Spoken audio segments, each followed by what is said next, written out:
Malaysia's beautiful beaches, tropical forests, and myriad cultures and cuisines make it one of Southeast Asia's most diverse tourism hotspots. The country's most southern state, Johor, hosted the ASEAN Tourism Forum in January, where the mood was cautiously optimistic. We've got good neighbors, we've got good products. Globally, the tourism sector has largely recovered from the pandemic, according to the Secretary General for UN Tourism, with arrivals and earnings in many places surpassing 2019 levels. New visa policies in countries like Malaysia and Thailand allow easier access for visitors from markets like India and China. Malaysia attracted more than 34 million visitors from January through November 2024, compared to nearly 26 million the year prior, while the Philippines announced record-high tourism revenue last year. Thailand is still one of the world's most popular tourism destinations. With more than 35 million visitors in 2024, it's looking to add another 5 million to that number this year, according to Thailand's Minister of Tourism and Sports. But with those numbers, how can Thailand avoid over-tourism?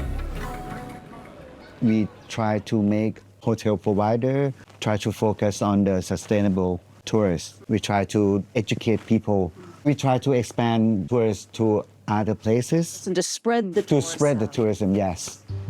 But top of mind for many was the news in January of the kidnapping in Thailand of Chinese actor Wang Xing.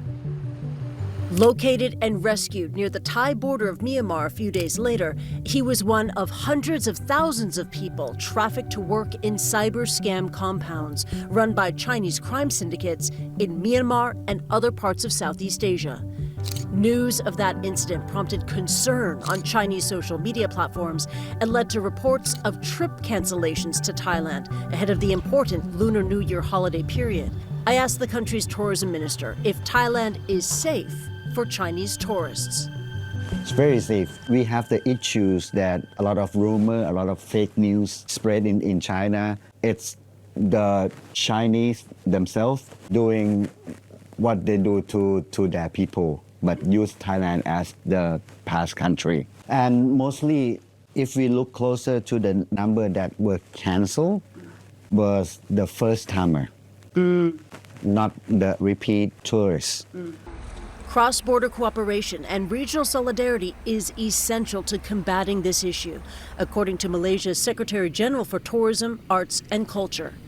We empathize with Thailand, and we are in talks with them, especially in keeping border security tight. Somebody else's misfortune is also our misfortune, because we're too close.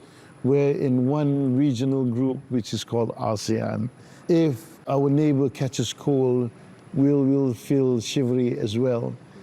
We must at all times collaborate. Meanwhile, Malaysia hopes to grow its tourism sector, aiming for 35.6 million international visitors in 2026. Connectivity is very, very important.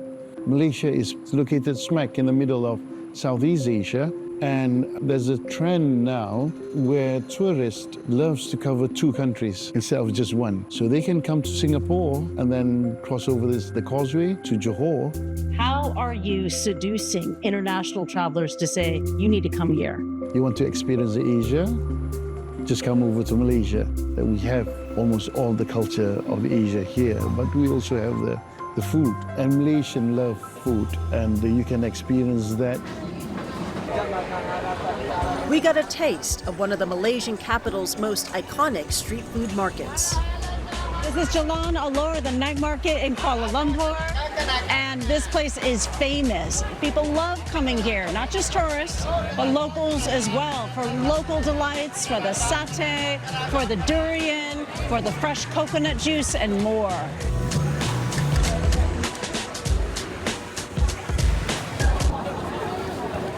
Another way the government is trying to attract tourists is by showcasing Malaysia's abundance of natural resources, like this fishing village where a local cooperative offers nature tours. We have developed over time empowerment of smaller communities in tourism was something new for us. Hi, good morning. In the government, we help them put it out there.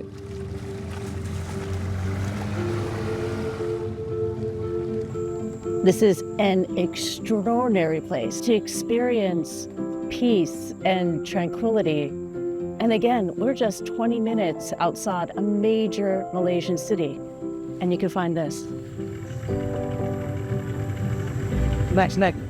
Snake. From rural to urban, ecotourism in Malaysia is accessible at many levels. This is an oasis in the middle of a Malaysian megacity, the green lungs of Kuala Lumpur. Sustainability continues to be a major focus for ASEAN tourism, part of a long-term plan toward a path to a prosperous future for the region. Sustainability is not just making sure that the next generation would also enjoy whatever we enjoy now. I want to leave a legacy behind for them, and hopefully the same legacy is left for their children.